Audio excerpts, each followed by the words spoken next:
Sometimes people have come to me and they have a really high thinking score, but their feelings score was low. I don't even need to talk to them to know that they have probably been in therapy for a while.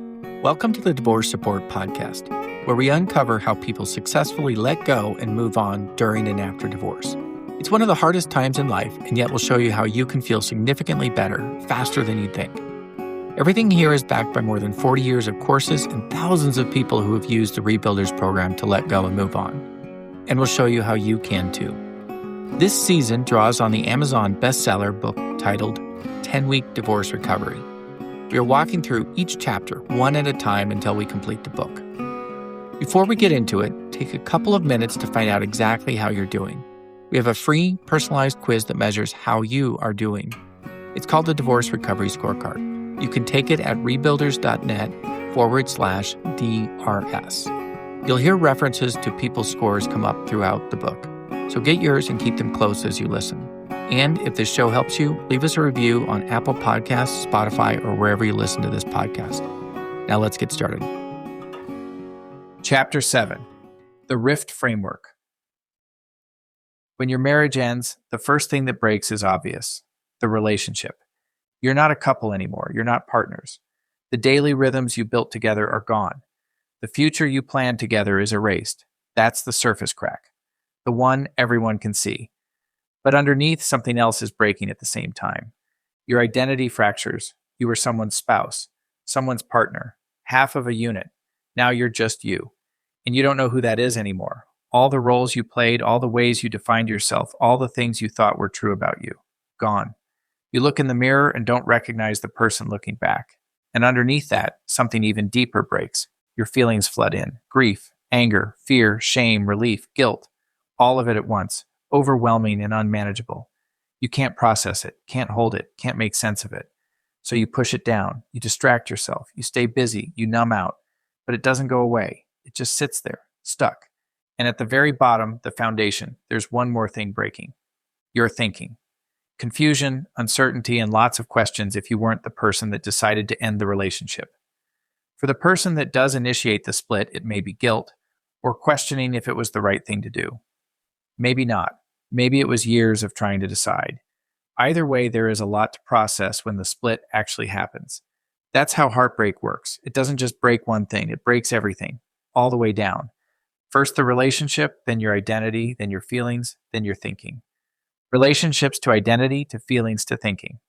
And the first letter of each of these phases spells rift. And it turns out this is the perfect acronym for how you rebuild your life after heartbreak. But you can't heal heartbreak in the same way it was created. It doesn't work that way. You have to start at the foundation, because if the foundation is unstable, nothing you build on top of it will hold. You can't rebuild your identity if you are full of anger. You can't process your feelings if you can't focus your thinking.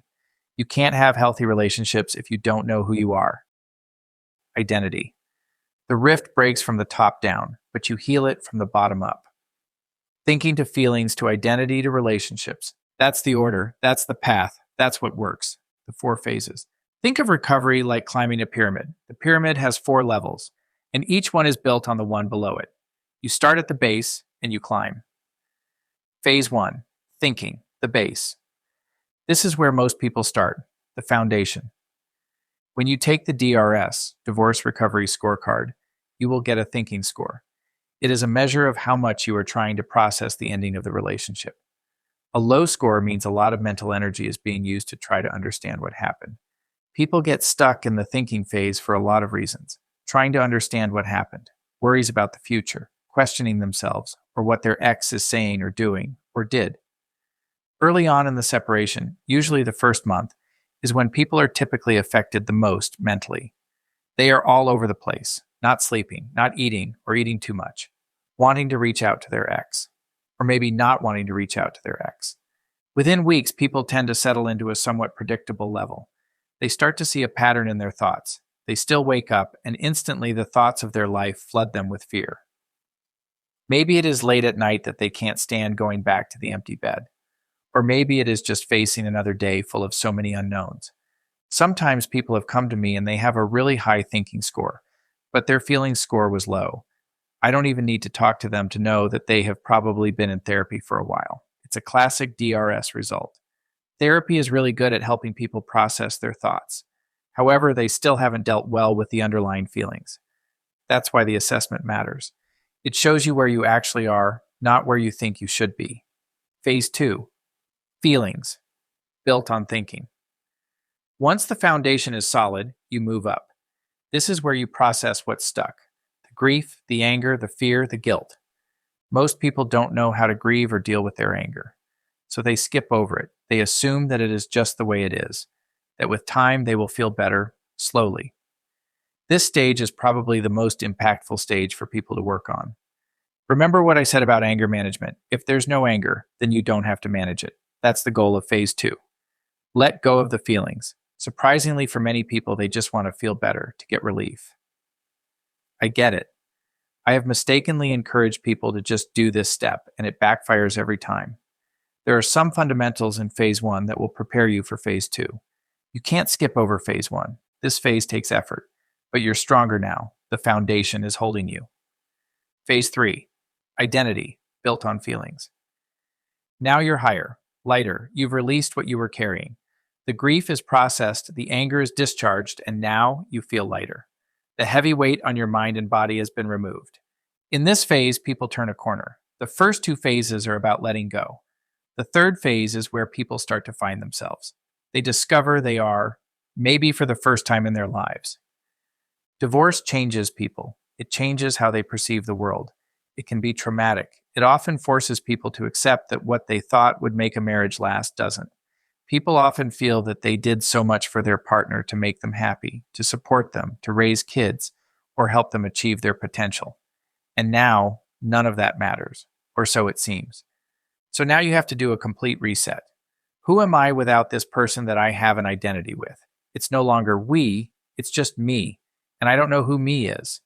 Phase 3 is over what people jump to, not because they want to, but honestly, it is the most tangible phase and the most obvious. I'm going to start working out, eating better, making new and more friends, etc.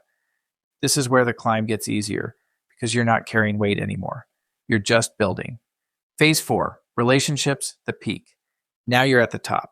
You can see everything from here. You know who you are. You've processed what happened. You've updated how you think about yourself and others. And from this place, you can connect, not from need, but from wholeness. Not to fill a void, but to share a life.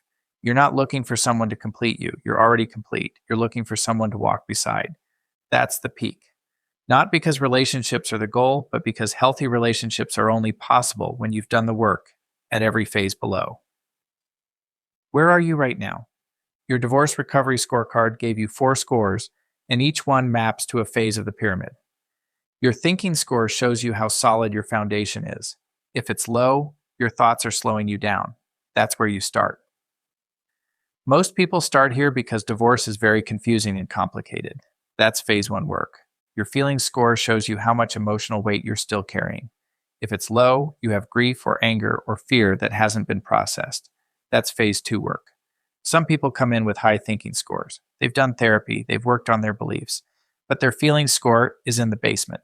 They move through phase 1 easier than others, but they need phase 2. Your identity score shows you how clear you are on who you are outside the marriage. If it's low, you're still defined by the relationship. That's phase 3. Your relationship score shows you how ready you are to connect in healthy ways. If it's low, you're not there yet. And that's okay, you're still climbing. The scores aren't judgment, they're a map. They show you exactly where you are and what to work on next. You start where your scores tell you to start. Michael's overall score was 8 when he started. His thinking score was even lower. He didn't start at phase 2 or 3. He started at the foundation. 10 weeks later, his overall score was 98. Sergio's self-worth, part of his thinking phase, was 19. His overall score was 53. A few months later, his self-worth was 87, and his overall score was 91. Anne's overall score was 4 after 4 years of trying on her own. 10 weeks later, it was 93. They didn't skip phases. They didn't try to start at the top. They started where they actually were, and they climbed. You can't skip phases. Here's what doesn't work: trying to rebuild your identity before you've processed your feelings. Trying to process your feelings before you've updated your thinking. Trying to jump into a new relationship before you've done any of the work below. The pyramid won't let you skip. If you try, you'll stay stuck or you'll fall back down. You climb one phase at a time, but you start where your scores tell you to start, not where you think you should start, where you actually are. But first, you have to clear the path. Most people don't start climbing right away, not because they don't want to, but because there are obstacles in the way. These aren't phases of the pyramid, they're barriers blocking you from reaching the base. Some people hit all 5, some people hit 2, but until you clear them, you can't start the climb. That's what the next 5 chapters are about. Not the pyramid itself, but the path to the pyramid. Clearing the obstacles so you can reach the foundation and start building. Once you clear the path, the climb begins. And the climb, when you do it in order with the right tools, is faster than you think. Let's clear the path. Thanks so much for listening. We hope today's chapter meant something to you, and we look forward to bringing you the next one. If any of it hit close to home, here's your next step. Every week we run Phoenix Live. It's free to visit. It's online, so it's easy to try out, and it's real people at every stage of divorce recovery doing the work. Learn more at rebuilders.net. And when you're ready to walk through the process with help, it comes in 3 ways. Online from anywhere, in person with a local group, or as a week-long immersion retreat.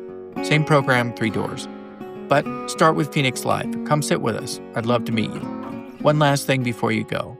If someone you love is going through this too, send them this episode. It might be exactly what they need to hear right now. And again, thank you for being here. See you in the next episode.